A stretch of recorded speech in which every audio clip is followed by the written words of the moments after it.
Então, a questão 1 da aula 3 diz que tu tem que elevar a temperatura da água de 70...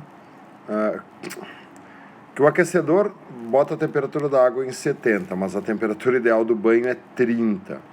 E aí, para fazer isso, tu mistura com água 25, né? Aí pede qual a razão entre a massa de água quente e a massa de água fria. É uma questão de equilíbrio térmico, né, gente? Então, equilíbrio térmico, o que tu faz? Tu soma as quantidades de calor. Então, a quantidade de calor sensível da água quente mais a quantidade de calor sensível da água fria tem que dar zero.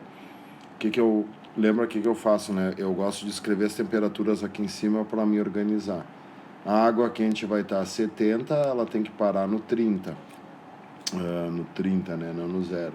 Desculpa a distração. A água fria está a 25 e ela tem que parar no 30. Beleza?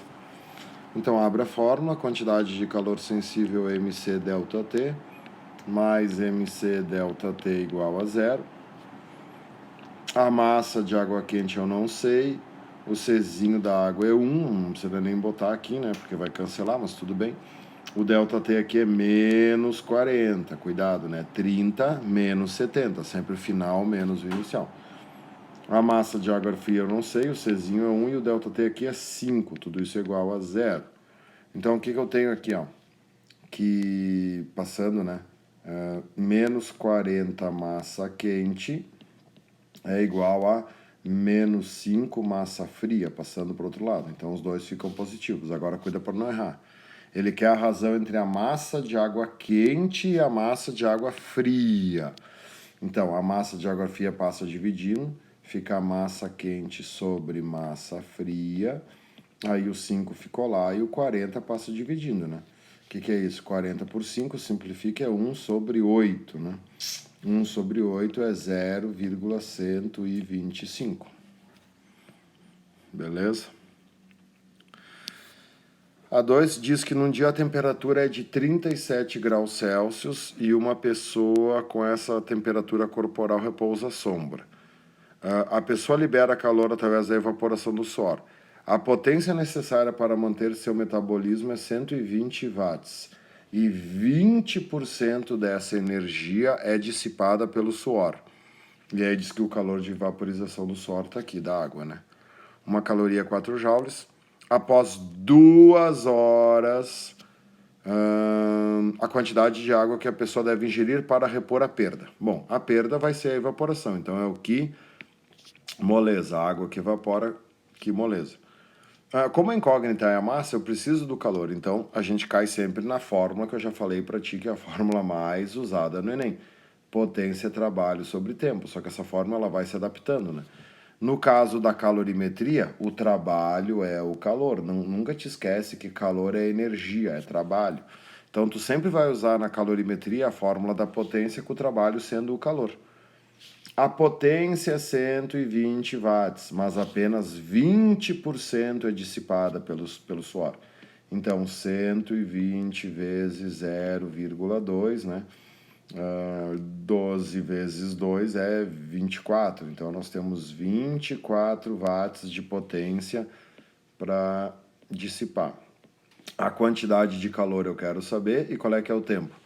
2 horas. Não pode usar hora porque não tem como fazer, né? Eu sei que uma caloria vale 4 joules, eu tenho que achar em joule. Joule é watt vezes segundo.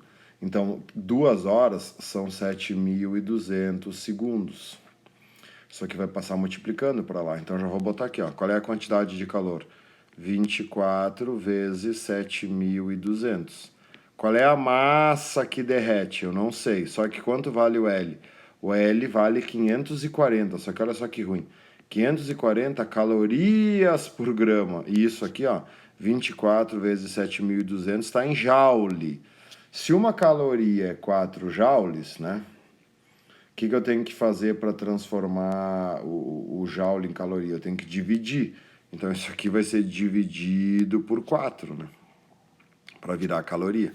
É um saco, tá? Tem que estar sempre cuidando das unidades. O Enem é isso aí, tá? Senão, não tem o que fazer, né? Então, dá para mim cancelar aqui, ficar 8, né? Aí eu tenho... O que mais que eu poderia fazer aqui para facilitar a vida? Eu poderia... Deixa eu pensar...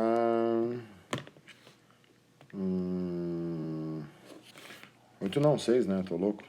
Desculpa, já tava pensando adiantado. 6, né? Ó o tóxico. Dá pra mim cortar esse 0 aqui com esse 0 aqui. E dá pra mim simplificar os 54 com 6, né? Dá sim. Dá pra cortar isso aqui, dá isso aqui. 54 com 6 dá 9. Sempre tem que dar um jeito de facilitar, né? Então a massa vai ser 720 gramas dividido por 9. Então 720 dividido por 9. 72 por 9 dá 8. Então são 80 gramas. Então 80 gramas de água devem ser ingeridas. Equador. A parte ruim era entender que essa multiplicação aqui, a resposta era joule. E aí tu tinha que transformar o joule em calorias, né? Dividindo por 4. Era só fazer a regra de 3 também. Tá, é muito comum encostarmos a mão na maçaneta e temos a sensação que ela está mais fria que o ambiente. Bom, isso a gente viu bastante, né? Os metais, eles são excelentes condutores de calor. Então, após longo tempo, ao encostarmos uma das mãos na parte metálica e outra na parte de madeira, sentimos a parte metálica mais fria. Por quê? Porque o metal rouba mais calor do nosso corpo. Então, a sensação mencionada é explicada da seguinte forma. A madeira é bom fornecedor de calor. Nada a ver, ela não fornece, né? Nada. O metal absorve mais temperatura, não existe absorver temperatura. O fluxo de calor é maior no metal que na madeira. Claro, como o metal é bom condutor... Esse X aqui parecia que era a resposta, tá? Desculpe.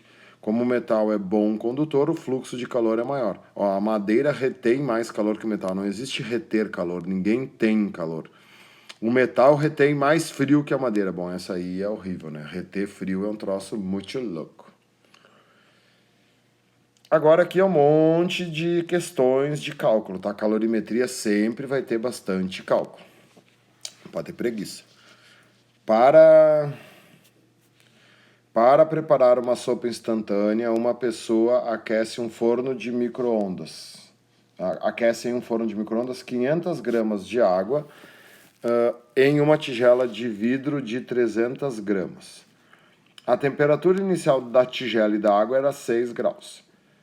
Com o forno de micro-ondas funcionando a uma potência de 80 watts, a tigela e a água atingiram a temperatura de 42 minutos e meio.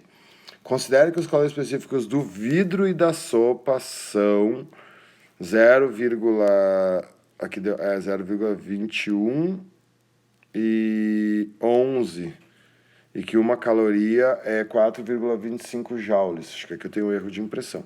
Qual o percentual aproximado da potência usada pelo micro-ondas é efetivamente convertido em calor para o aquecimento?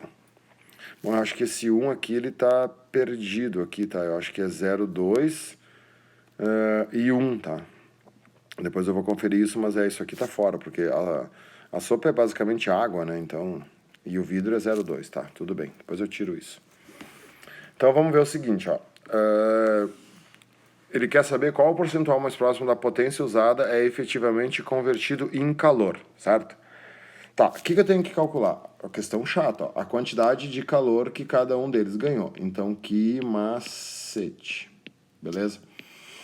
Qual é a massa de água? 500 gramas de água. Qual é que é o Czinho da água? 1. O Czinho da água é 1. Qual é a variação de temperatura? Bom, estava a 6 e foi parar a 40, né? Então, a elevação de temperatura é 34. É uma questãozinha chata.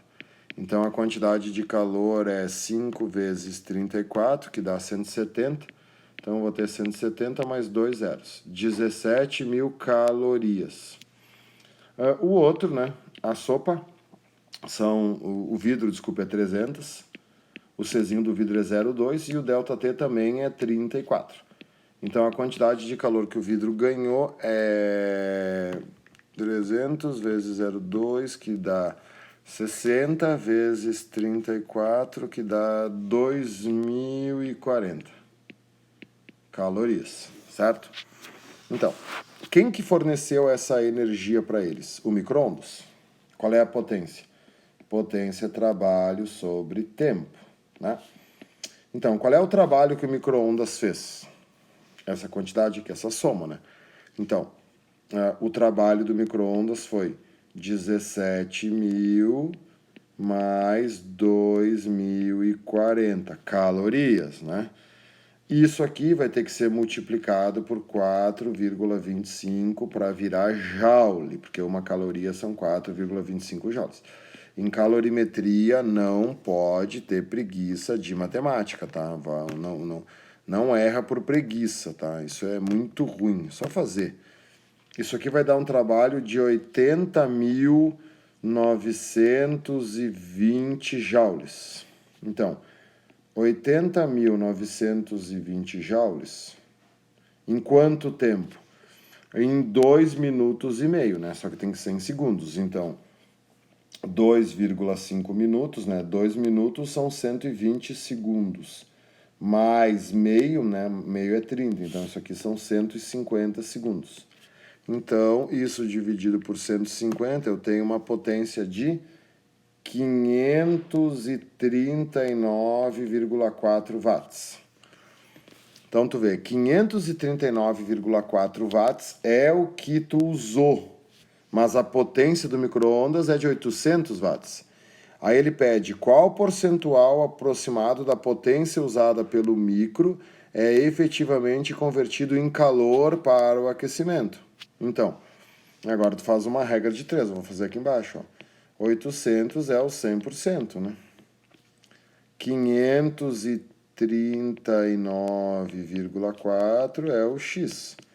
Então, o X vai dar, só botar 2 zeros ali, né? E dividir por 800. Isso vai dar 67,4. 67,4%.